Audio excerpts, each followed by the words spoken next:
Okay, the next step here, we're going to start installing voice cards. We're going to install one card at a time. We're going to do the first 4 cards for the first part, Bank A, now, and then in a step in a little bit, you'll do the other 4 after we've verified some other stuff.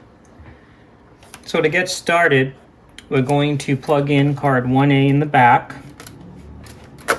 and they're going to go in very firm. It's overkill. Obviously, this is the old style 3.96 millimeter spaced connectors that they used back in the 70s and the 80s. Incidentally, the modern version of these Molex pins is much better than the old versions they used to use. The plating is better, and also they're square, they're not round. When I say modern, they've been selling this version for 20 plus years. But the old versions, like in the OBX, you would have contacts that would get tarnished or oxidized and make bad connection. That's more a thing of the past. In this case, you have a square pin, and it makes a lot of surface area contact with the connector versus the little round pin with the inferior plating. So this is pretty much overkill, and in a way it's a detriment when you're trying to remove a card. So I'm just going to show you quickly, and I may have covered this somewhere else in a different step or a different video. You want like some 16 gauge wire or heavy insulated 18 gauge wire, and you're going to lightly, try to pull on the board until it starts to come up a little bit, and then you're going to go to the other side. You're going to do the same thing, and you're going to gently try to, there it goes. I can pull this one out by hand at this point. That is the ejection method. The original prototype and the Kickstarter prototype, I believe as well. Yeah, it was a few revisions even after the Kickstarter funding went through. There was a card ejection system. So there was metal brackets that came up. That's why there's 3 holes here, and there used to be another 3 holes. The board used to extend a little bit over here, and there was a little ejection system, but it was completely not needed.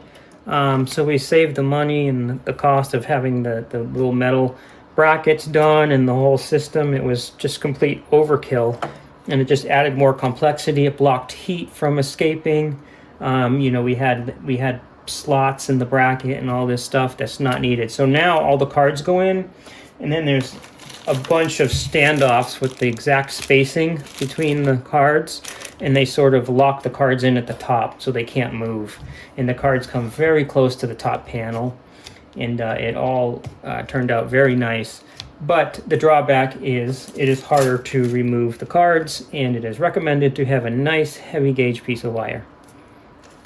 So we're going to plug that first card in. You're going to plug your unit in, and then you're going to fire it up. If your green LED, you can't see it on video here, but if your green LED on your power supply unit is lit, that's a great sign. You're going to grab that ground test point. You could use either the one at the front of the unit or the one at the back by the output board. And then what you can do first is this 4-pin connector. The outside pins are the raw minus 18 and plus 18.5 volt power coming into each card. I'm going to turn my meter on now. It has a bit of a whine, so I turn it off when I'm not using it. So you can see pin number 1 on the left here.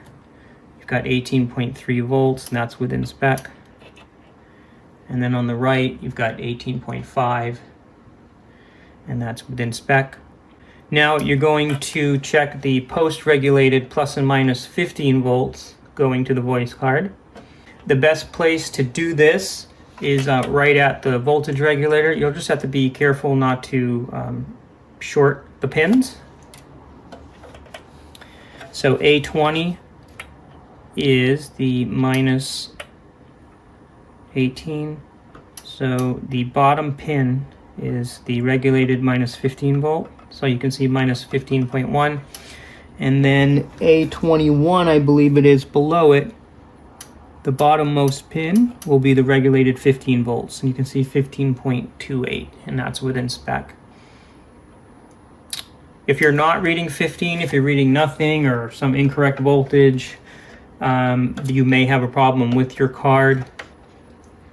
if your card has a problem, it'll generally pull down or short the input minus 18 and plus 18.5 volts as well.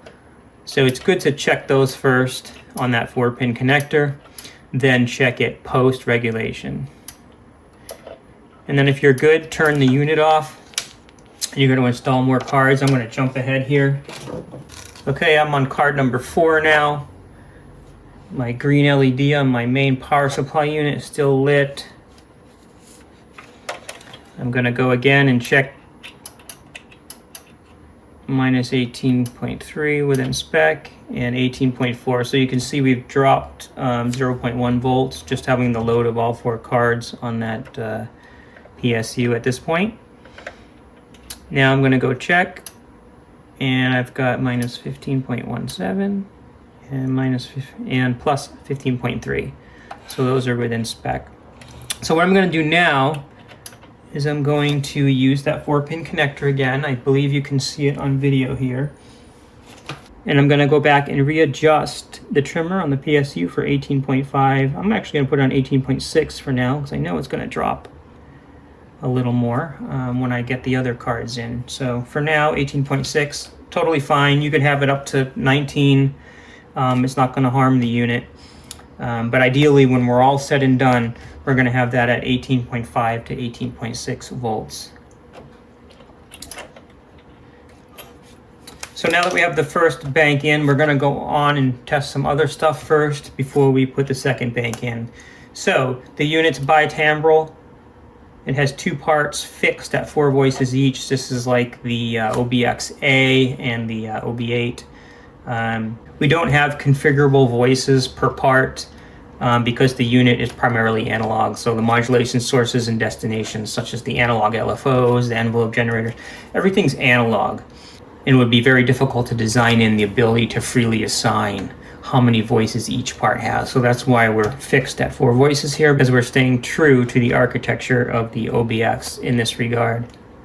So next we're going to go and we're going to do some more with this front panel stack up. We're going to install the microcontroller module, make sure we still have good power, and then we'll go from there. We'll install the operating system, and then we'll install the other 4 voice cards and get closer to the calibration stage.